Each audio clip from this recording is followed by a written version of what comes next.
China is deploying troops to its first overseas military base in Djibouti. The small East African country already hosts troops from several foreign powers. RT's Emily Su now explaining why it's of vital strategic importance. Djibouti, a small country in the Horn of Africa that often slips through the mainstream international media's radar. But this week, it made it to the global spotlight. And here's why. 2 Chinese Navy warships left the port of Zhangjiang on Tuesday to launch Beijing's first ever overseas military base in Djibouti. But out of all places in the world, why Djibouti? Well, for starters, the tiny African country provides access through the Red Sea to the Suez Canal, one of the busiest shipping routes in the world.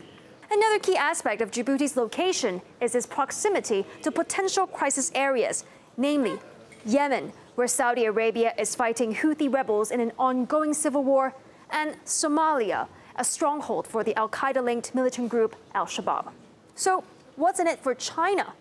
Officially, it's to boost the thousands of troops and millions of dollars Beijing has poured in to assist the UN's peacekeeping efforts in Africa. The base will help China to better fulfill its international obligation in Somali waters, such as carrying out escort missions and providing humanitarian aid.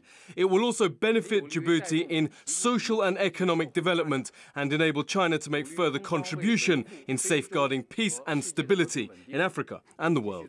The base also helps secure China's vast economic interests in Africa, with Beijing investing in so many key infrastructure projects throughout the continent.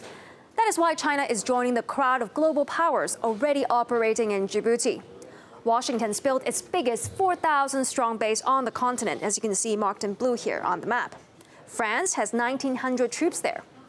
600 Japanese Marines are stationed nearby. And Saudi Arabia is also building a base in the tiny East African state.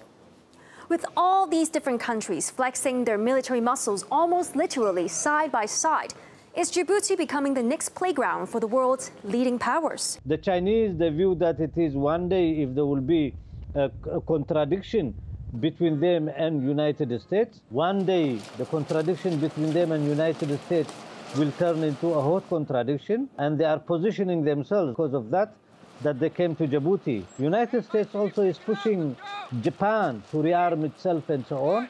Normally the Japanese constitution doesn't allow the Japanese troops have to go out of Japan, but also it is dangerous for the region. It militarizes also the region. But each of them, they are thinking from their national interest to project their power, to project their interest in the region. There you have it. That's how Djibouti transformed from a tiny African nation that hardly anyone talks about to one of the most strategically important military hubs in the world.